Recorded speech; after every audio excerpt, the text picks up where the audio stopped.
Love this podcast? Support this show through the Acast supporter feature.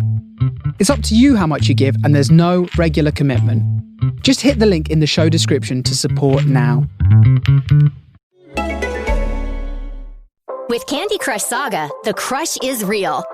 Everyone has their own reason for crushing. I play when it's manic around me. I'm just zen, trying to beat it. It's so relaxing. It's my downtime. It's like yoga for my mind with my morning tea. Find out what makes the crush real with Candy Crush Saga. Download now from the App Store or Google Play for free.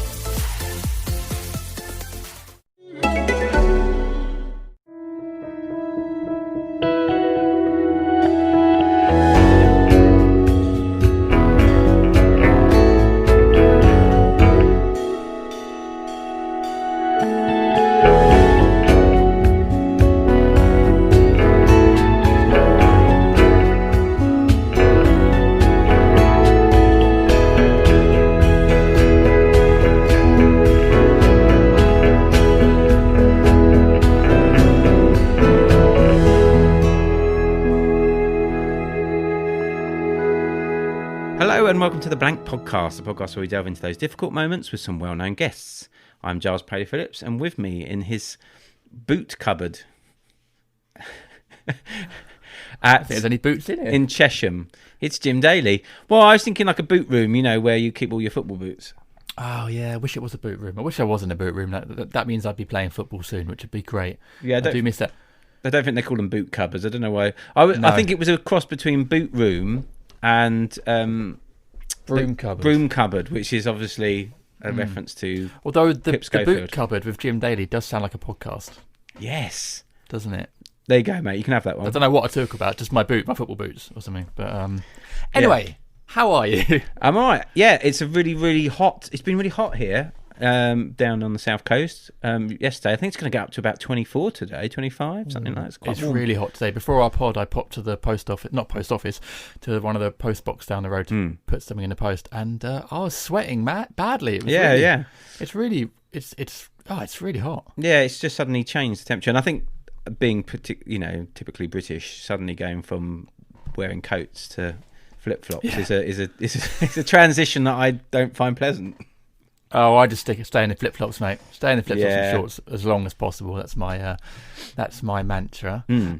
We've got a fantastic guest on today's podcast. Actually talking about British, real sort of British institution in terms of journalism. Mr. John Sweeney, who has been there and done it and stood up to some pretty big names, which he comes onto this podcast, like Trump and the Scientologists. He's got some great stories which he shares. Yeah, I mean, wow, yeah, John, it's great to get him on. I've been talking to John about coming on for a while, and it's a real privilege to sit with him and talk to him. I mean, obviously we're doing it via Zoom, but it's nice to be able to see his face and hear him and talk to him. And yeah, we talked about all sorts of things, covered big part of his career from his sort of early days as a local journalist, which I know you have in common as well. That's the only thing I got in common with John. And then just been going to war-torn countries, challenging Trump in interviews, Putin. He's sort of almost doorstepped Putin at one point at an airport, and obviously Tommy Robinson more recently, which was has played a significant part in kind of his career to date, actually, and we talk a lot about that actually with him. Yeah, and he was really honest and open about it, actually, which we really appreciate people on this podcast being sort of open about the ups and downs, and it's fascinating to hear him talk about it. Just a really great guy. I know we said about obviously it's over Zoom, but we might be able to meet up in the Toucan in Soho at some point. We'll definitely buy John a Guinness. We owe him a Guinness. Yeah. Before we dive in, I was going to say we've got some messages here about our podcast, which is always nice to receive. Always nice. Yeah. Yeah, I've got one here from Rich from Bacomi. Spoken to Rich recently. He's a really lovely guy and does a great podcast, actually. And he said, loving Blank Pod with Chris Addison.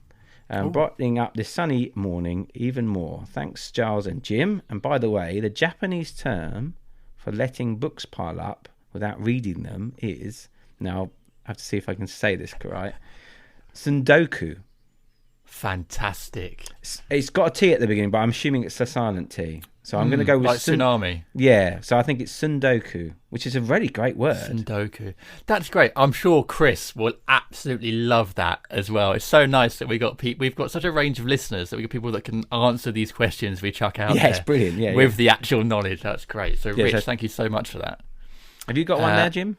I've got an iTunes review, because obviously we love it when people can review us on iTunes, and we've got loads of 5-star reviews, which is really, really kind, and some lovely comments. And this one comes from JW487. It's another 5-star review, which we really thank you for.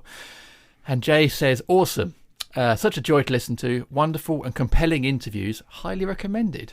So thank you, JW487, for leaving us a review. We do love all your messages, so please do keep them coming. You can tweet us at @blankpod, or you can send us nice messages on Instagram @blankpod, or you could email us at our email address, which is theblankpodcast2018@gmail.com. Fantastic. Well read, Jim. Did I get it right? Yeah, I think so.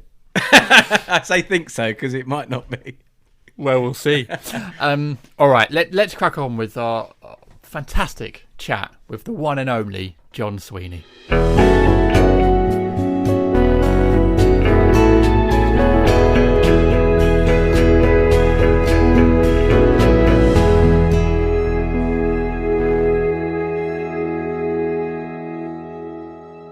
So you're kind of adapting to this situation yourself, John. We've got obviously you've started your own podcast, and you're sort of coming to terms with this sort of new way of working. Yeah, the new way of living, new way of working. Weirdly, you adapt. It's astonishing how quickly you adapt to the new normal. Hey, oh man, I miss pubs. I miss my kids. I mean, should I list? I miss my kids. I miss my. But what I really miss is the Cheshire cheese, the Toucan in Soho Square, the Salisbury in that little street somewhere near Soho, the French pub in Soho. The joy of going to any old rubbish pub and just popping in and having a quick drink and trying to do the private eye crossword. So I miss tons and tons of things about my old life. And I've got a little place in Italy, and I love Italy, and I miss Italy so much. And at the same time, I live in Lambeth, and it's a lovely walk for me to walk along the river to St. Paul's and back, and it's so quiet and so beautiful. And I went on to the I was walking my dog Bertie, who we'll hear from at some point during this, and I took Bertie down onto the tide's out, and I took him out onto the beach, and there was to be honest, a very attractive, very beautiful woman with a little kid. And I said, it's just like Saint-Tropez, isn't it? And she said, you what? Lambeth's never been described like that before. Yeah, so the pub thing, is that back from the days, being a journo and sort of hearing stories and being like those sort of liquid lunches? I was wondered if that stems from that time. Yes. So I am very much an old school reporter, and I loved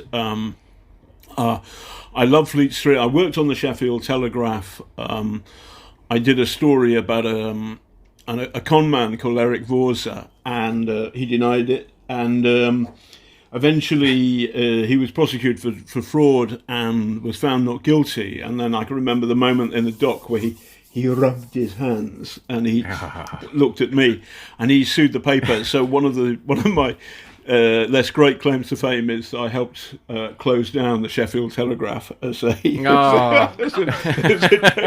paper. Anyway, and so after that success, I've never really looked back. Everything I've touched has turned to dross. The Observer, the BBC. I haven't quite finished with the BBC, but no. Listen, I love the BBC. I left in difficult circumstances, but never mind. I still love the thing. I love the Observer, and it's still going strong. But it always felt as though that just as I arrived, all the money had gone and things were becoming more and more difficult. And obviously, it's far worse for the young people who are starting out now. But certainly The Observer was a fantastic paper to work on. It had I think The Guardian has a kind of slightly puritanical thing, and The Observer was always on the left, always thought about the underdog, but was cavalier in the old sense of the thing, that it was old money, or there was a smell of old money about it, that there was a kind of memory of the people who'd been in special operations executive or special forces stuff during the war, and who were very funny and took the piss out of power, and that was their natural setting. And I've loved that. But we used to, on Tuesday we'd have a boring ideas meeting, and then we'd all go to the pub. And frankly, you could spend all day and all night in the pub again and again and again. And then on Saturday, you had to write something that was good, or in fact bloody good, because my attitude was all wrong. And there was, there are many stories, but one of the ones that will go down, and I'm both ashamed and embarrassed and a little bit proud all at the same time, but there's a friend of mine, John Diamond, who tragically died of mouth cancer, and he was married to Nigella Lawson. But John was very, very funny, and he had a show called The Midnight Hour on BBC 5 Live at midnight. And I'd done a big piece for the Observer magazine back in this is the late 80s, I think, the very late 80s. And I'd done a big piece about conspiracy theories. The fruitcakes who believe in alien abduction. By the way, I don't know. What are your views on alien abduction? Are you?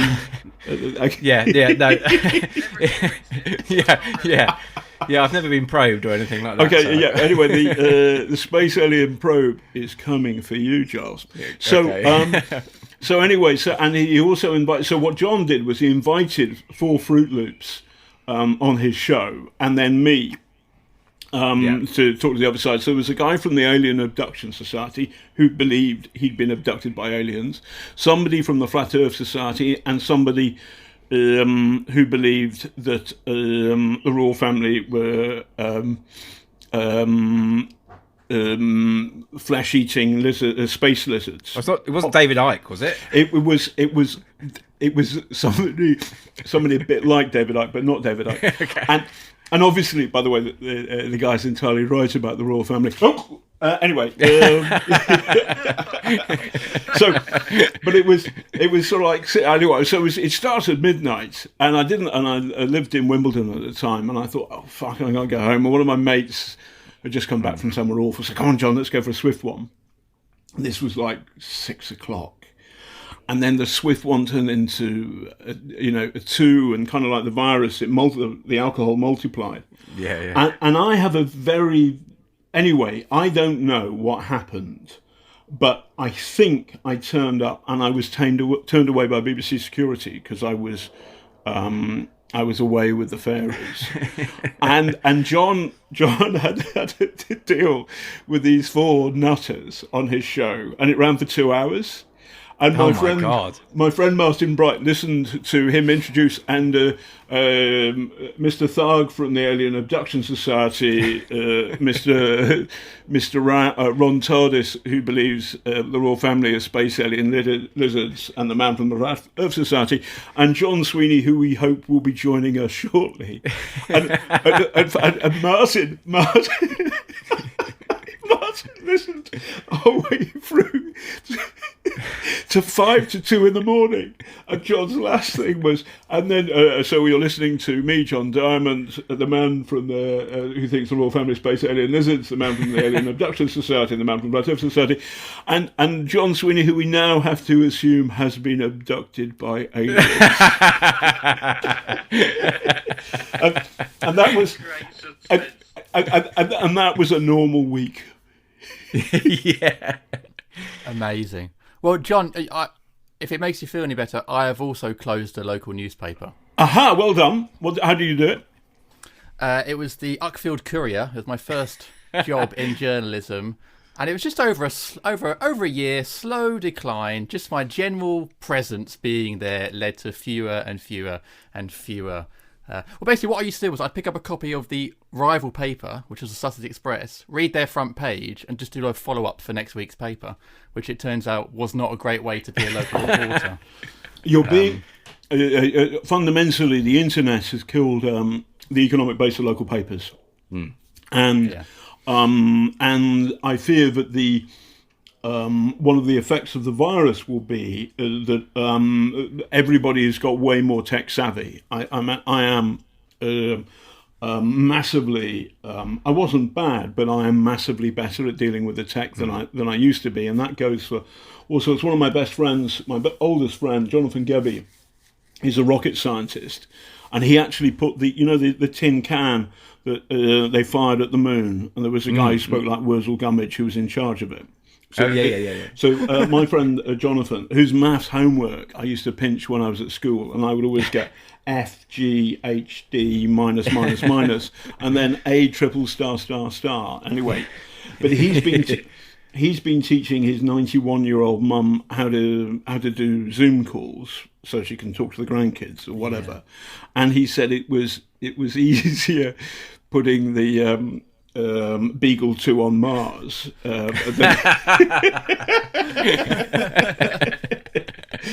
But a consequence of this will be, I think, that that people, the old habit of buying newspapers may suffer. Now, I may be wrong about this.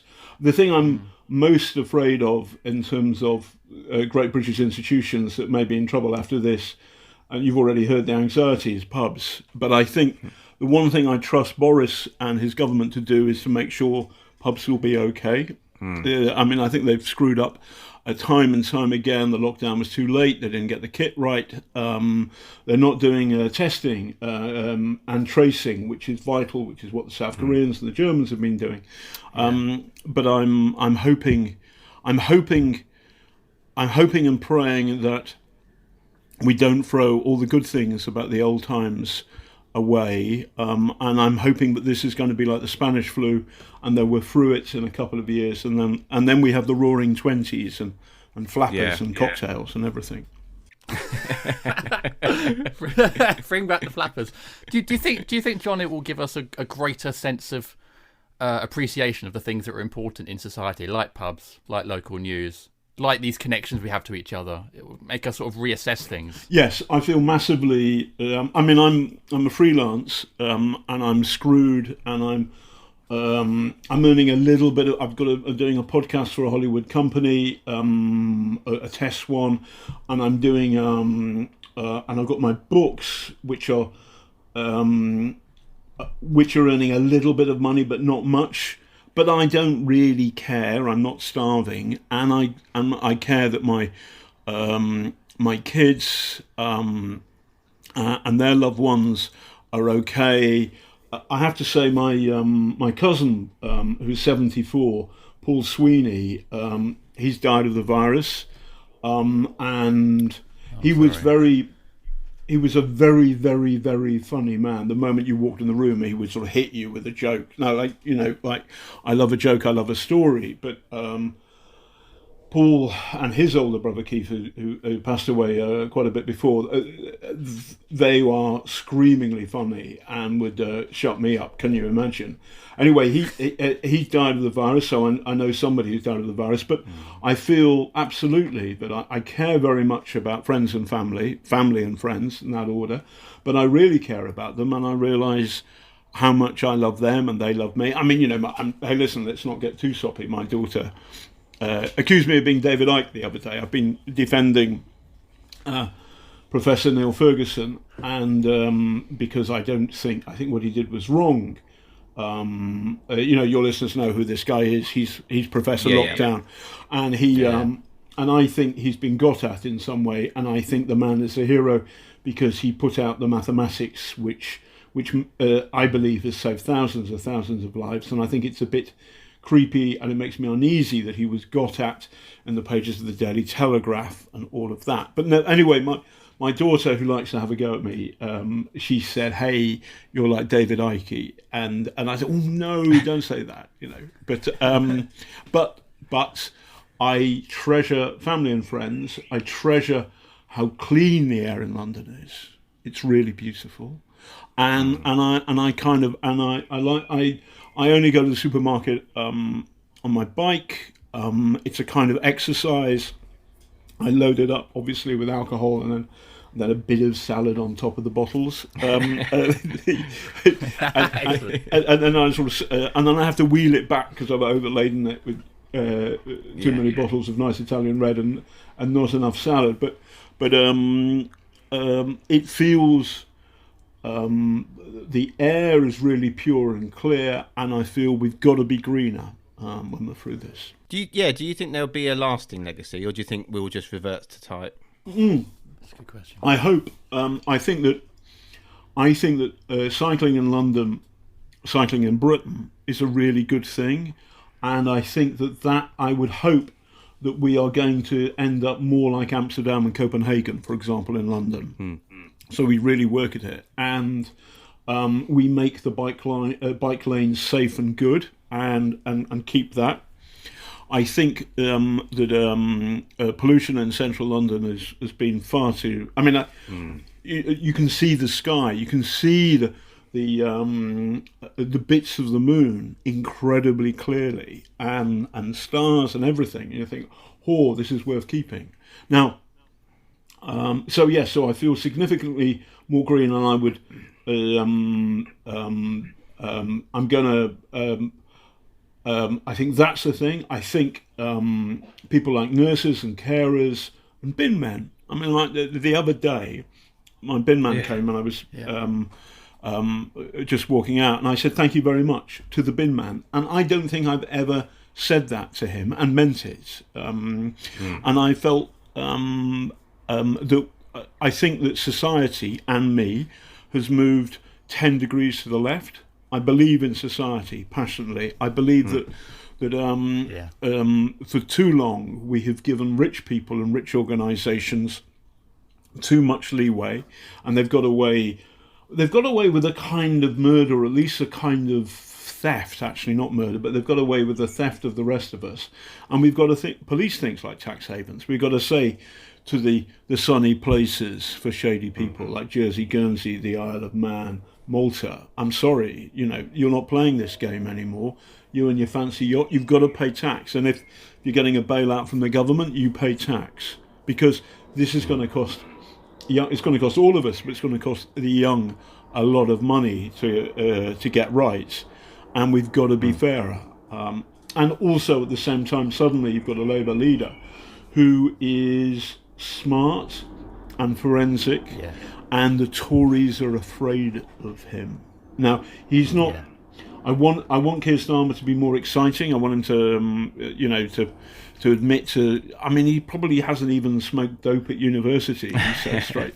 But I know something about him which is weird. But I'm going to share it with you. Which is there's an old friend of mine, Paul Vickers, who I first met as a researcher on What the Papers Say, and I did the 1992. Election, What the Papers Say, after the election when Kinnock lost, and it was the Sun what won it. It felt wrong to me what happened. Anyway, Paul was a researcher on that, and Paul was a great friend, and he was a heavy drinker, and he's passed away now, I'm afraid to say. He wrote for Private Eye as well. He was a square basher for Private Eye, and he worked at the BBC. And he got into trouble with some of the boring people at the BBC, but that happens to all the good people at the BBC, I would say. Anyway, what he did do was he lived over a brothel in North London, and his flatmate was Keir Starmer. So now. Apparently, Keir was so straight. He was working on some case with such massive concentration that a burglar came into their flat and stole the telly and walked out, and Keir didn't know because he was concentrating on his work. So but for people who say Keir Starmer was a bit boring, well, he shared a flat with Paul, who could be Larry, who was great fun. But anyway, on the big things, I think society is moving, is obviously moved to the left. We properly and rightly, we understand the value of social structure, and we should immediately pay our nurses more, and we've got to look after our carers too, and all the people in public service. Hats off to them. When I clap on Thursday at 8, I really, really fucking mean it. So I've got a Keir Starmer story as well, actually, because my mate Jesse, so Keir used to organise a weekly five-a-side football match. He's a keen footballer, and my mate Jesse used to play in it. I'd imagine he's probably not going to organise that from now on. But apparently he's a very combative central midfielder, sort of a classic sort of DMC, which now I'm thinking about it, might be the most boring position on the pitch, actually. So that might tally up, actually. But I think Keir's an interesting person for you to talk about, because obviously I watched his first PMQs and you could tell his lawyer background coming into play with his questioning and the way he was thinking about it. And he's clearly someone that stands up for the little person, or stands up for the right things in society. And that's the impression I get from you as well, John. And is it true that you wanted to be a lawyer as well when you started out? And is that where your kind of standing up for justice has always sort of come from? Well, I did want to be a lawyer. I was brought up from 5 to 10 in Altrincham, where I've got a slight northern accent, and then because your accent fixes between 5 and 10 most of the time, and then we moved to Hampshire, and then I was brought up in Hampshire from 10 to 18. But I wanted to be a lawyer. There was a guy called Henry Cecil who wrote lots of books about a kind of clever defence lawyer, and I liked this stuff, and I thought this is what I wanted to be. And then I went along to a rape case in Winchester, or rather, I went to the Crown Court, and there was a rape case, and the detail of it was very distressing, and it was clear to me that the accused was guilty and the victim was a true victim. But the defence guy got up and he ripped to shreds the poor woman's character. And I thought, this is disgusting and I don't want to do this. And my dreams of being a lawyer were broken and shattered at that very moment. And then I, there was a careers evening, and the guy from the Southern Evening Echo came along, and he was funny and took the piss out of himself. And he said, people think journalism is glamorous, and I'm just going to go home and watch Miss World on the telly just like everybody else. And there was something completely engaging about the guy, who was both taking the piss out of himself, but also you could tell from his attitude that if somebody with power and money said, you shut up, he would do his damnedest to get the story out.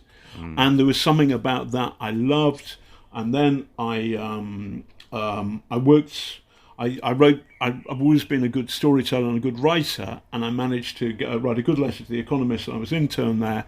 But The Economist wasn't for me, and I worked there before I went to LSE.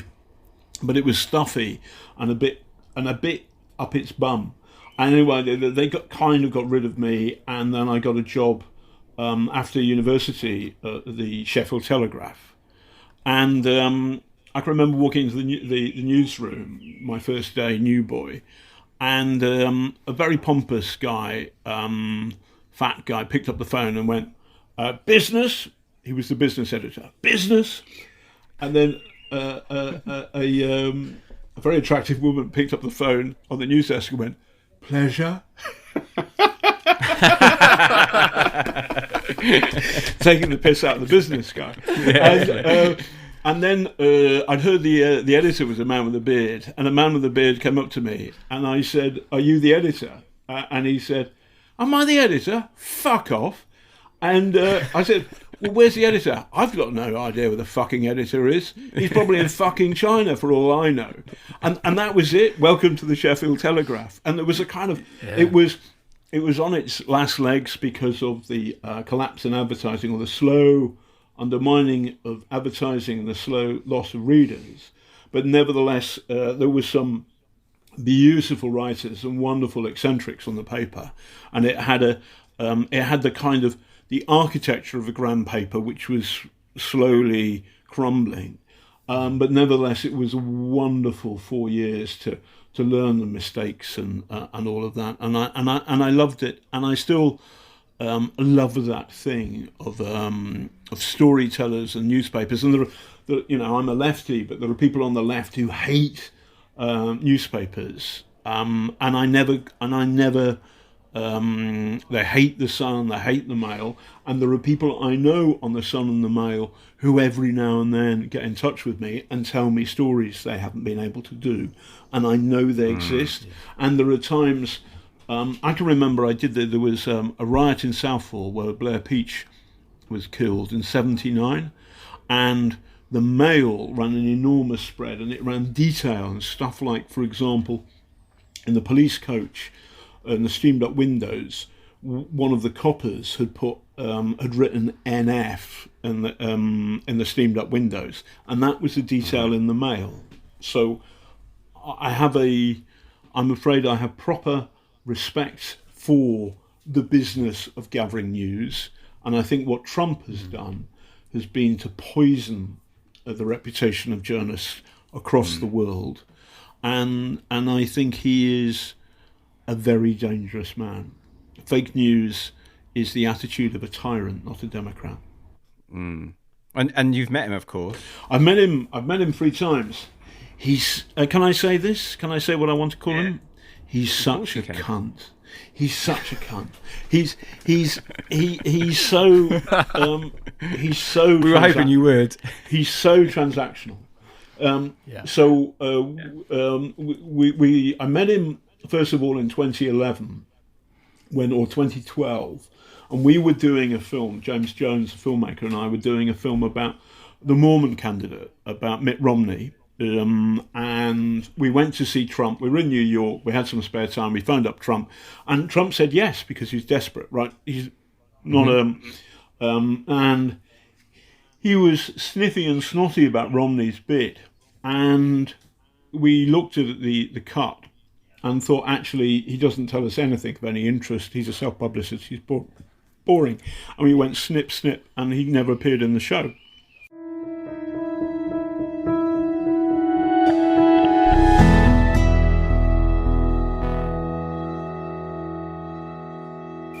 Then he, in 2013, there's a story about a golf course, which a very, very good filmmaker, I think his name's Anthony Baxter, sue me if I get that wrong, Anthony, who did a story about how Trump had been nasty to, the Trump organisation had been nasty to the fellow Scottish his neighbours who didn't like the way they were being pushed out, and there was a Scottish farmer who was belligerent and fantastic and very, very rude about Trump, and it was great. And also there was a time when Alex Salmond was touchy-feely with Trump, and the neighbour was rude about him too as well. But so I interviewed, we did a panorama about that following Anthony's film, but I was also interested in Trump's connections with the mob. And he had one of his associates is a guy called Felix Sater, who was Russian-born and was connected with the Gambino family, and went to prison for stabbing a man in the throat with a broken-off stem of a margarita glass, and gave him more than 100 stitches in the throat. And then this guy took part in a pump and dump scam, whereby you buy stock low, you pump it up, and then you get rid of it and you cash in for $40 million. And then, so Felix Sater is a crook, and he was convicted twice, I can call him that. And then he does something for the CIA in Pakistan, Afghanistan, and obviously there's some brownie points there. It's all a bit mysterious, but he's still a crook, and a good businessman would have nothing to do with this guy because of his previous. he rocks up, and basically the charge against him, he denies it, the Trump organization denied, was that he was a front for dirty Russian money that wanted to launder its money and to get into American real estate. And he set up this company called Bayrock. And the other players in Bayrock were also suspect. But Felix Sater is the guy clearly with the convictions in America. So I said to Trump, why didn't you say to this man, Felix Sater, you're connected with the mafia, you're fired? The line from The Apprentice.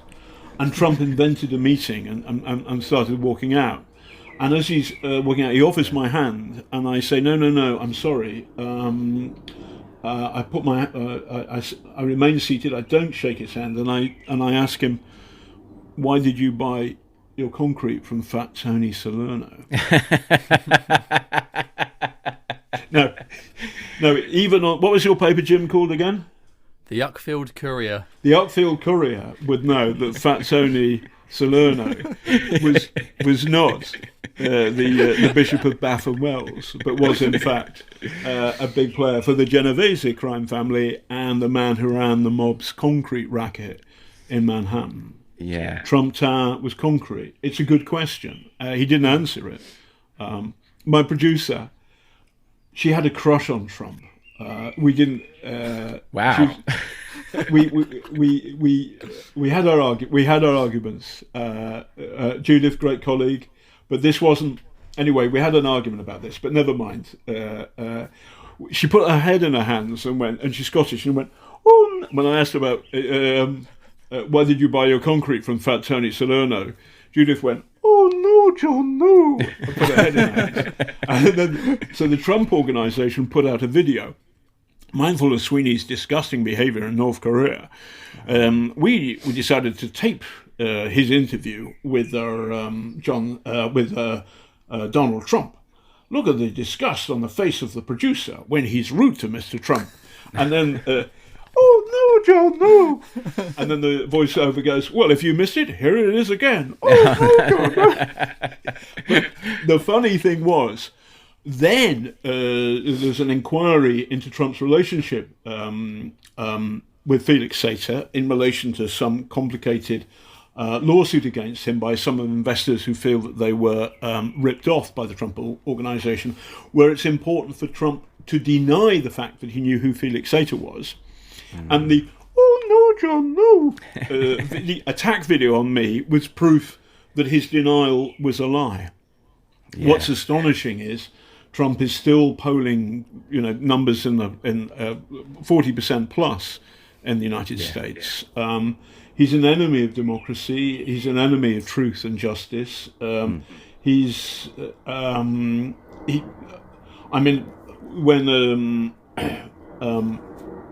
Chris Steele, the former MI6 officer, who I don't know, never met him, but when he wrote that report which said that essentially sending out the evidence that the Kremlin, the Russian secret state, have compromised on Trump being a sexaholic in Moscow, I thought it entirely credible. And apparently yesterday he was on the phone to Vladimir Putin. Now, Donald Trump is friends with this man and his cohorts. My friends in Russia, people like Anna Politkovskaya, Natasha Estemirova, Boris Nemtsov, people I all met and admired, they all were critical of Putin and they've all been shot. So Trump is friend with the murderer and his friends, and my friends get shot. And I wish the British government would actually talk truth to power as far as Trump is concerned and say, listen, your association, your friendship, Putin, and your, these warm remarks about Kim Jong-un. I mean, for fuck's sake, the guy's a tyrant, Kim Jong-un. Don't wish him well, dear God. Yeah. Do you worry about any of that, any retaliation and stuff like that when you're, No, I live in standing London. up to these figures? The scary stuff for me was Tommy Robinson. So what happened, if your listeners don't know, was that we planned to do a panorama about Tommy Robinson, and he's much And I was obsessed at the time with Brexit and the funding of Brexit, and I was doing a series of investigations into Aaron Banks and the man I used to like to call him the man with snow on his boots. And he's got a Russian wife, and we found out that the two of them have a company called Ural Properties. Ural is a mountain chain in Russia. Urals are a mountain chain in Russia. And that had 2 flats overlooking the Royal Naval Base in Portsmouth. So what's that mean? It means that he had 2 flats overlooking the Royal Naval Base in Portsmouth. There's an issue about where his money came from. He denies it, or can deny any wrongdoing. I was obsessed with this story and working hard at it. It was hard to get it on the BBC, but we could, and we did everything fairly and properly through the editorial guidelines. Every time we wrote to Mr. Banks, this is what we're saying. What's your response? Yeah. And so in the middle of that, Panorama asked me to do this Tommy Robinson film, and I wasn't concentrating on him, and I didn't realise just how nasty him and his organisation or his connections could be. And one of his supporters secretly filmed me. She told me that she'd been threatened by him, and she showed me a death threat from him on the phone. If you have anything to do with Panorama, I will bury you, you bitch. And then she went on to say that when she fell out with Tommy Robinson, some of his supporters threatened her online with threats like, we will give you an acid facial. I couldn't believe that this person would then turn back to Tommy Robinson and effectively was working for him. And I think she was a bit like Nancy in Oliver Twist, in that she both knew that Bill Sykes was a bad man but loved him in some weird way that I don't understand. But that's the thing that blindsided me. And what you got was video of me whining and dining her. Now remember, I work for BBC Panorama. I cannot pay her, and I'm not going to pay her. What I can do is buy her a nice boozy dinner, and she wanted one. And so the problem is, what you see is me being a twit on tape and talking rubbish, but what you don't see is, please can we have some brandies? Okay, and then I say, all right, I want some brandies, fine, because I'm reacting to her, and also it's part of my job to show to her that we are, we're not afraid of him, and we're going to do our best to look after you. Absolutely, yeah. And it's a tricky job to do. It's kind of like being a slightly dodgy detective sergeant who has to talk to the nasty bastards. So my idea of a fun night out is not to spend Friday night in the middle of fucking nowhere in Cambridgeshire talking to somebody who wears Nazi jewellery on the quiet, which this woman did. I didn't know that at the time. No. So it was difficult, and what happened was then the Tommy Robinson did a film about it, and essentially what I said on tape was embarrassing but not shaming. I didn't, and I think I could defended it, and we put the film together, but the BBC wouldn't run it. And there was a problem, a problem I've had with the BBC bosses was that they were too timid, and they were too afraid of any kind of controversy.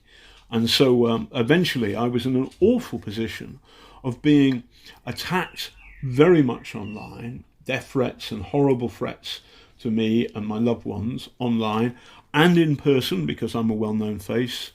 And then, so 6 people had to go at me, including at a funeral of a friend of mine, Lara McKee, who I knew hardly well at all, but I met her at a journalism festival in Italy. And I was challenged by one of Tommy Robinson's supporters as I'm leaving the grounds of Belfast Cathedral. So I'm in a state of shock and massive anxiety, the worst experience of my life, and not being able to defend myself because the BBC didn't want me to, because they wanted to put the programme out, but they never put the programme out, and I cracked up a little bit. I mean, I've got back together in my head, and all of that seems silly, but my view stands that the BBC didn't have my back, and they should have done. That was the worst experience. In Russia, you get threats, but the moment you get back to London, it feels okay. The same with places like Iraq or Yugoslavia back during the wars. That there is a difference when suddenly you feel under attack in your own home city. The virus has helped me has given me a great. It feels like it's that whole incident is receding in my rearview mirror. And what I want to do, my ambition is to do one more, stonking good film for somebody, for whoever, or a really good story, which puts that into perspective. I don't know what it is, and I'm seriously considering becoming a PR man for the Church of Scientology. I was going to say, yeah. I was going to say, I mean, you've obviously you've encountered all these different people and organisations. Scientology has to be up there as one of the most sinister, though, surely. Yeah, it was. I kind of, bring them back. No, they're creepy and weird, but they are very. What happened was in the 70s, they framed a reporter, an American reporter, Paulette Cooper.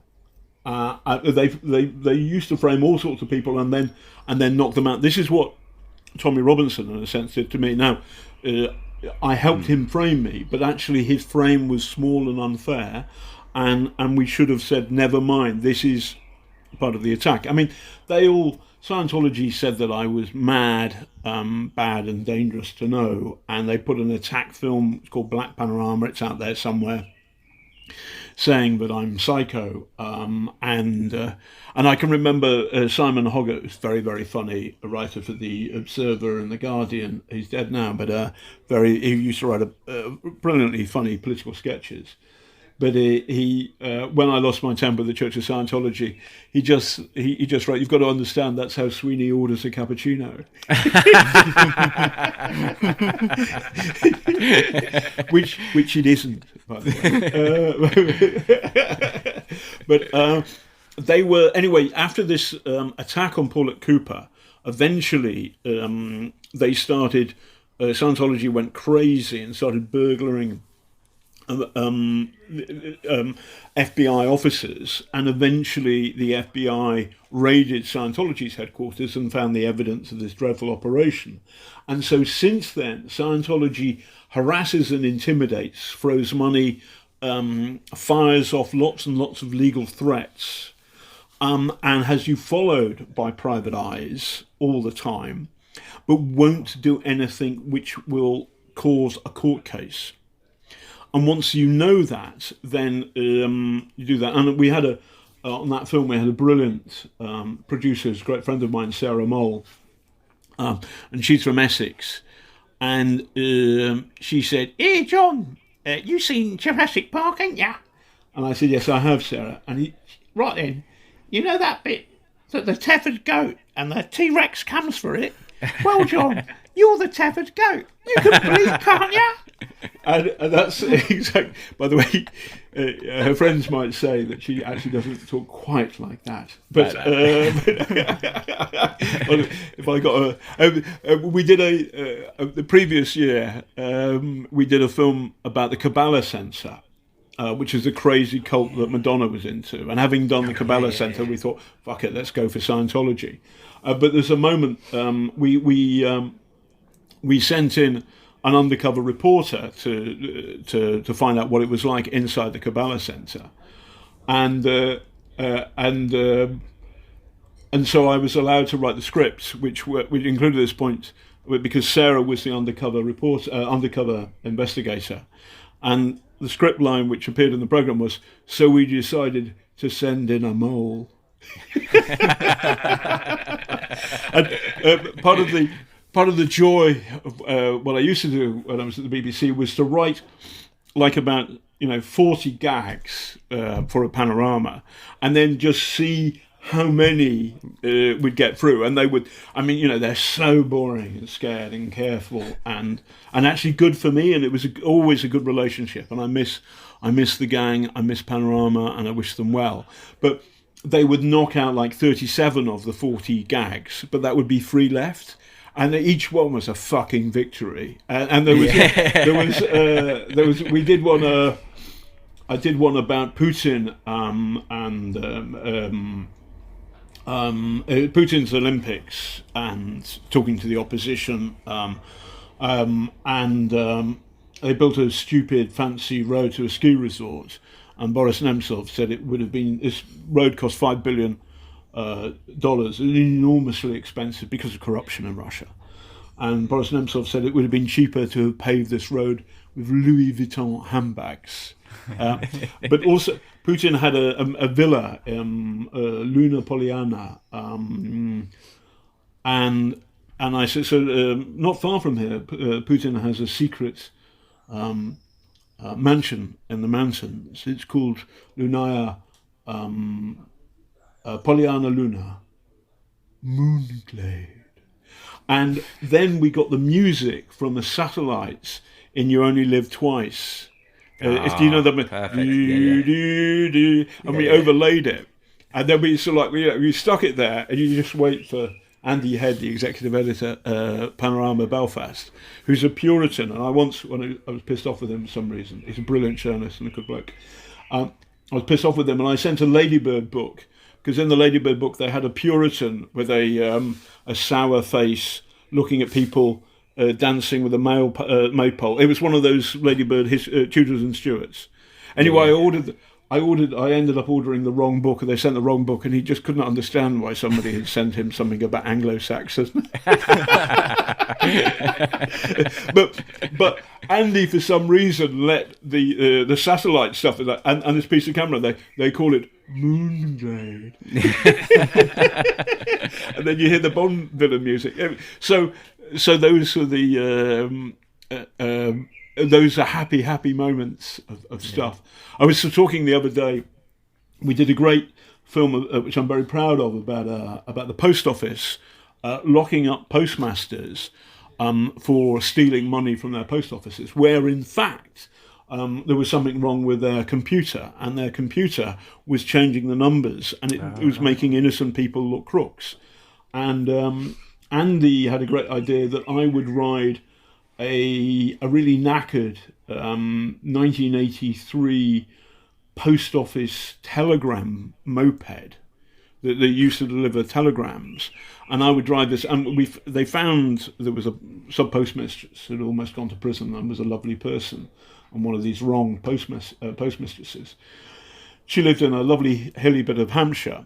And then my job was to drive up and down this thing, and this fucking thing would conk out, and then I'd have to get off and then push it up the fucking hill to get to the top, and then start it, and then I think it was underpowered, and I'm 17 stone, and it wouldn't work, and everything. and the only shots they use some shots of me just locked on camera, and it goes past, but some of the shots are just me puffing and grunting as I push this fucking thing up the hill. I stall it slowly, and it's a metaphor for the post office computer. But, you get a flavour of it. I was thinking just now how important it is actually to have those light moments in what are obviously very, very difficult subjects and challenging subjects that you've encountered. Actually, those light moments are actually quite vital. Sometimes just take a breath as a viewer. When you're watching something as challenging as, the end of the world, which is, the sort of thing that you've been looking at. Reported on that, and frankly, I don't want to. Or if I do, I want to be in a pub with a nice pint of Guinness in my hand. But Primo Levi wrote in, I think, if not now, when, that just a simple phrase, even in Auschwitz, people laughed. So, there were conversations, the poor wretches inside the death camps, they would have jokes amongst themselves. And when times are dark, dark humour is a shield. I did a panorama about the Bataclan, and I met this lovely couple. He was English, she was French, and they hid amongst the dead, pretending to be dead. And then on Sunday, Bataclan happened Friday night. I interviewed them on Sunday, and the program went out on Monday. But essentially, I interviewed, and I wrote a draft script, and then I caught the first train back on Monday morning, so we could, and it was already being edited overnight by the team back in London. But we went out for dinner on Sunday night, and we invited this couple who were absolutely shell-shocked. And I can remember the woman being very scared, and I got the biggest cameraman in the BBC. And she wanted to sit in the restaurants so she could look at the window, so you could see people passing. And I said, fine, and I put the biggest, fattest cameraman on BBC, Dave Langan, 6'9", in front of her so she couldn't see a damn thing. And then I sat next to him and something. So there was just a wall of BBC fatties. And then the waiter came along and said, what would you like to drink? And I said, let's start with 5 bottles of Cote de Rhone, the expensive one. And the deputy editor of Panorama was going, oh, God. Anyway, fuck it, we're having a drink. And the guy said, listen, I'm worried that my sense of humour is getting so dark.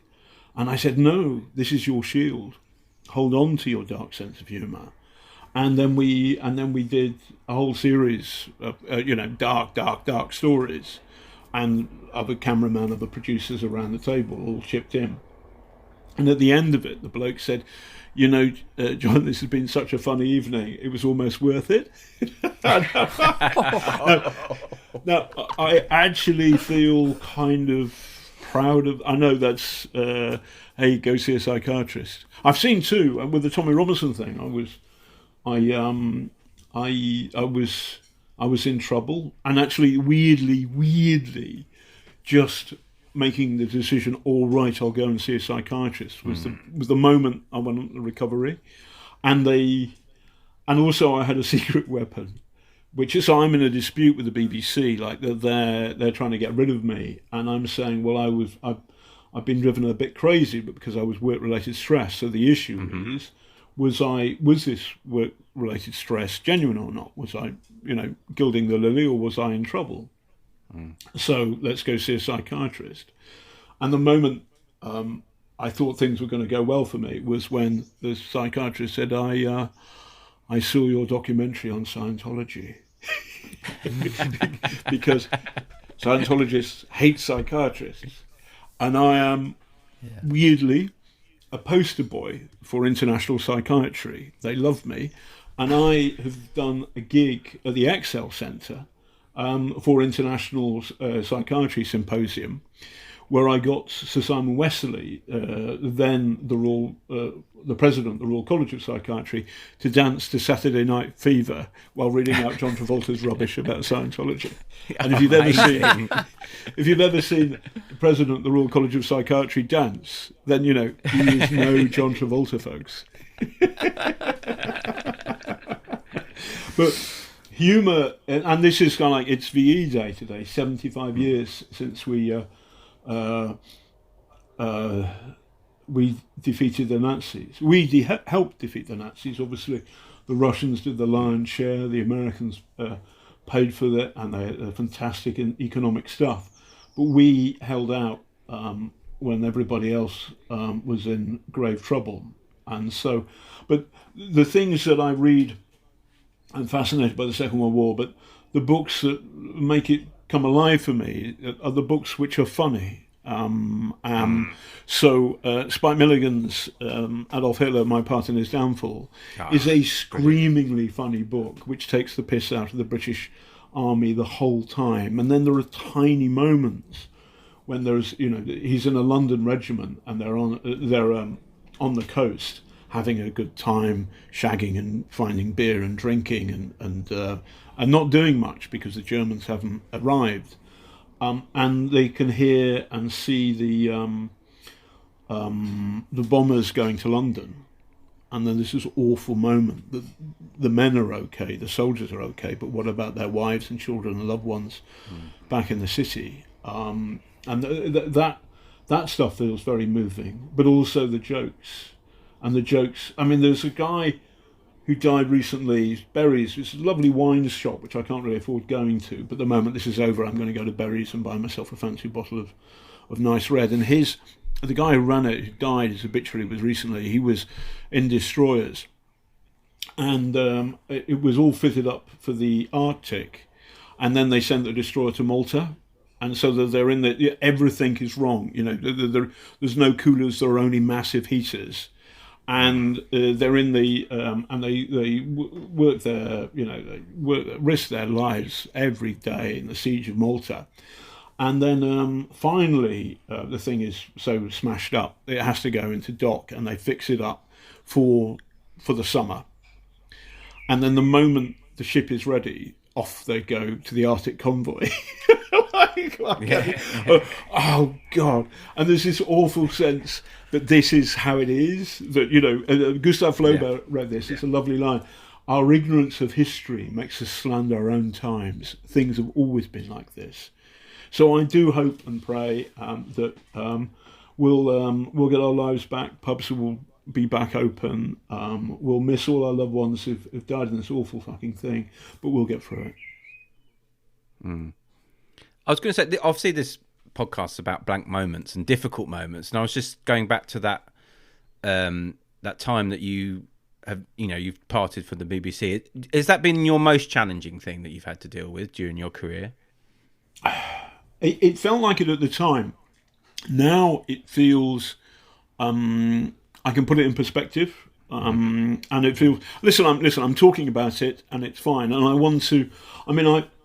I feel.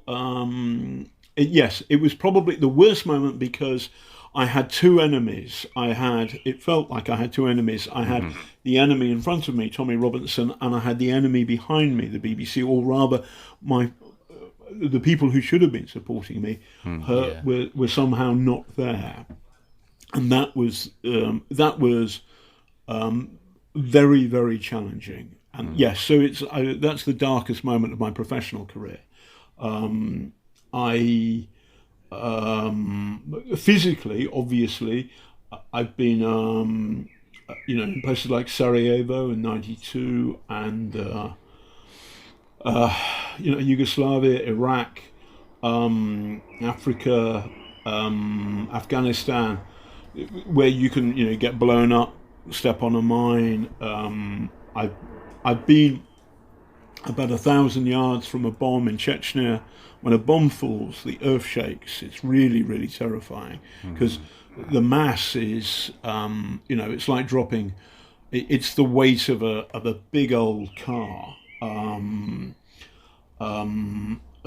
Condensed, being dropped, and the whole earth shakes, and it's like very, very, very loud reggae music. The stuff that can churn your guts. Same with the shell.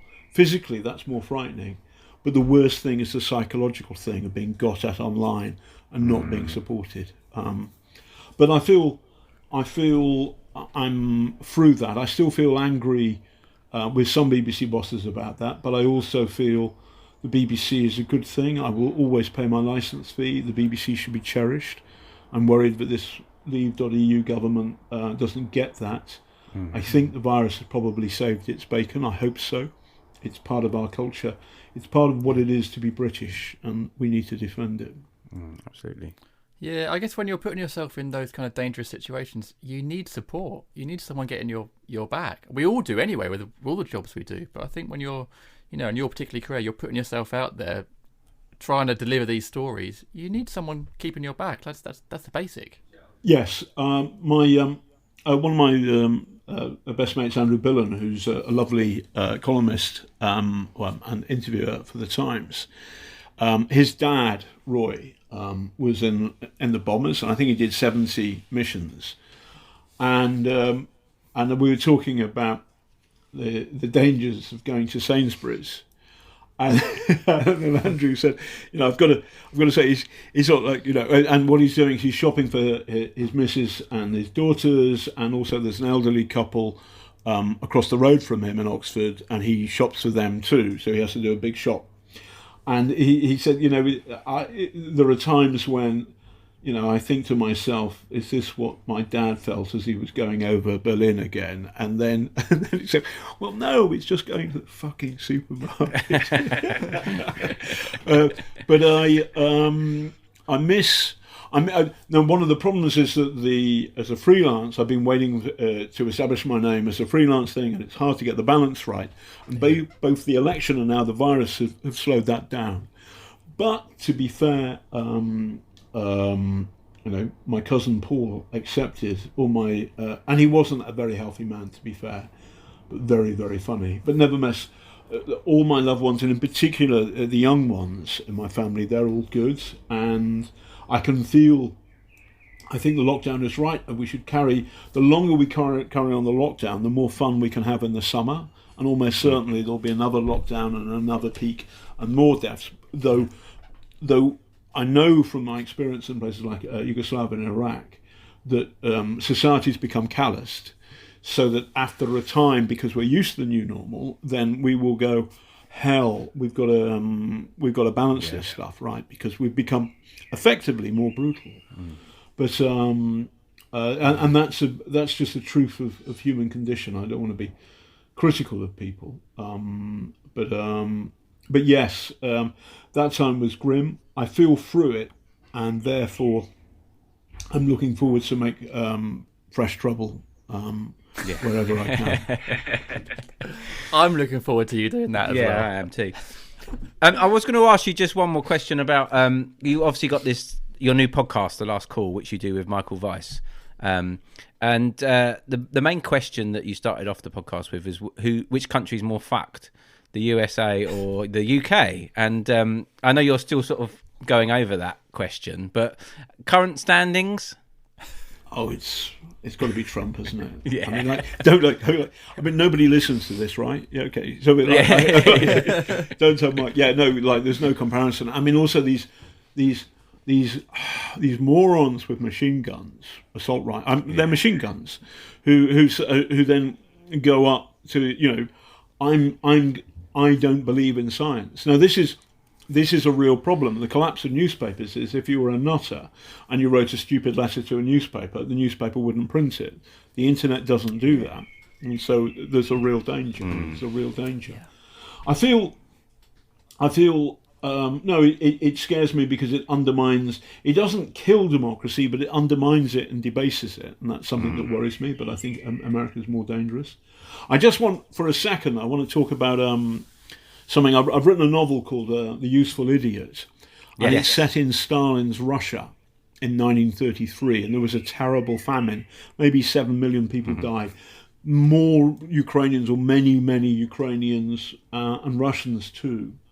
And essentially the Kremlin used and abused and bribed and threatened the Western press corps in Moscow with sex and power and gold to lie about this famine, this awful famine. And there were 3 great journalists who tell the truth. One was Malcolm Muggeridge, who I met. One was Fred Beale, an American Trotskyist. And one was Gareth Jones, and my novel, The Useful Idiot, is about Gareth Jones. And he was killed, Muggeridge was sacked, and Beale was ignored. But one of the reviewers of the book has said, actually, this is historical fiction, but actually it feels like a work of historical futurism, because this was fake news in 1933. So this problem we've got right now of the undermining of fact and the undermining of good journalism isn't something that's new to us. This is the first time it's happened. It happened before. And when it happens, there is grave trouble for ordinary people. So we've got to believe in that journalism is a good thing. And if you disagree with me, then go to North Korea. Yeah. But as you're saying that, it makes me think: will people ever learn to combat fake news? Because if it happened so long ago and it's happening now, does it just keep happening, or do we ever get to a point where people will think this is clearly a lie, or is it just something that keeps happening? What you've got to. So it's odds. Whenever I think about the virus, am I going to get the virus here? Whatever I'm going to do, I think about it carefully, and I try and work out the odds. And essentially, at the moment, the odds are very much in our favour. But there is I think that if you can get, I mean, when I was thinking about Tommy Robinson, generally in most democracies, 1 out of 10 people are a bit fascist. Doesn't matter, because 9 out of 10 aren't. When you get to a situation of social unease, depression, austerity, and this is going to happen maybe with this, we'll see where we go with this bloody thing. You get 2 out of 10 people are fascistic. That's worrying, and that happened when there was the Dutch, for example, was supporting the Dutch guy. I've forgotten his name. Geert Wilders. 2 out of 10 people in Holland supported him for a time. That's scary. The same with Marie Le Pen. That's scary. 3 out of 10. Hitler got to power on 33% of the vote in Germany. And he was helped, of course, by the German Communist Party, who were ordered by Stalin to support the communists, to support the Nazis against the Social Democrats, the Social Fascists, is how the Stalinists called them. This was a great mistake, which again I look at and play with in my novel The Useful Idiot. But what you're looking at here is if you get to 3 out of 10, and people like Hitler can get in. So our job is you're never gonna win arguments with the 1 out of 10 people, and it's to try and do our best to explain our stories, the truth, in the most entertaining and powerful and honest way that we can, and that is a job well worth doing, and it's a job I've been proud to do so far. Who knows? Well, by the way, when this is over, who's buying the drinks? Not me, I hope. Jim. So I'm going to have a pint of Guinness to begin with in the toucan, and then cheese and onion potato crisps, and then I'm going to have another pint of Guinness, and another, and another, and another, and another. We'll buy the drinks. We'll buy the drinks in the toucan. That'd be, yeah. That'd And be then great. Oh, fucking hell. I could murder a pint.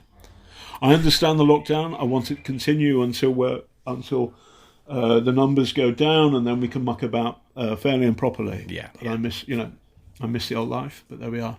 Yeah. Same. That 1 out of 10 is terrifying. Actually, that the way you described it is actually is terrifying. But It's we can you can live with it, but we don't have as much safe space as you think. It's okay for the moment. I feel that we'll get through this. I also hope that we'll bounce back quickly. This is about but like, will I spend money when we're allowed out? Yes, and I think that goes for everybody. You all know that. We'll see. Well, John, you've had such a fascinating career, and we've covered so many different things on this podcast, which you've done and accomplished. We normally finish the pod by asking our guests about blank moments and how they get through blank moments, and any advice you might have for our listeners who are dealing with a blank moment or a difficult moment. I know we've sort of alluded to it a bit with the situation you had with the BBC, but if you have any advice for people who are having a difficult time, particularly at the moment, I guess, where mental health is obviously a big issue for a lot of people. Well, listen, I mean, you can, I'm a robust guy. I'm an old war reporter, and I cracked up last year under pressure, and I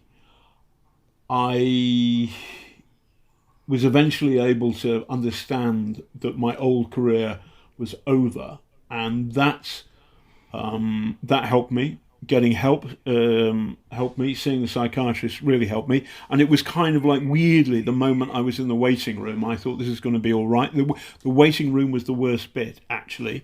And then once I met the psychiatrist and he said, I saw your Scientology. You knew it was going to be right. Although I'm not advising people to go and make a film about Scientology, but seeking help really helped. I have to say, I'm looking at the creature right now, my dog, Bertie. Simple animal pleasures of your dog, your kids, reconnecting that, your mates, getting your mates to take the piss out of you,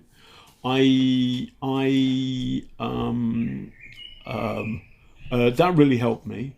But it's difficult. What I kept on saying to myself is, "Don't worry, John, you'll get through this," and that became true. And the other thing is to people, there are times when things seem really, really dark and bleak, and you've just got to say to yourself, just hold in there, be resilient, and things will get better. And the other things is that things like, for example, the virus. I mean, the virus has made me look back at the Tommy Robinson thing and say, actually, that was pathetic. And I'm a good reporter, and I'm a natural storyteller. And the idea that I've been knocked out of the business of storytelling by this, neo-Nazi cunt, in my view, is in my firm view, because he agreed. He told the far right to. For too long, the German people have lived under the guilt of Adolf Hitler. Don't say that there to those people. Just don't say that. But by the way, you can see what's happening here is that I don't actually like talking about the thing you're asking me about, and I'm going off on a tangent, which is what I do sometimes, or what I do all the time. So it is very, very difficult where you feel very, very bleak, and I have been there. But what you've got to try and think of is you can get through this. I think walking is great. The longer you walk, because I was exhausted, I couldn't sleep properly, and I made myself walk further than I'd want to walk to exhaust myself. For a time, it wasn't long, but 10 days, I gave up alcohol, and that helped me, because it just said, all right, I can give up alcohol if I want to, and I like a drink, is an understatement. But nevertheless, it wasn't long, but it said, okay, I think I'm in charge of this. And I got help.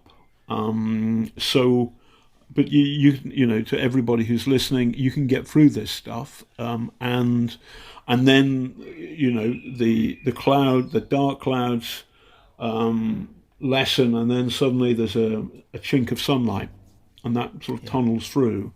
And that moment, that moment is great. And actually, fuck it, look at this now. I really, oh God, I don't want to die of the virus. I want to die of a heart attack, shagging somebody, or alcohol poisoning. I mean, but not the fucking virus. Excellent. That is the best way to end the podcast, I think. John, that's fantastic advice, fantastic stories, and please keep causing trouble. Thank you. Yeah, John Sweeney, thank you so much.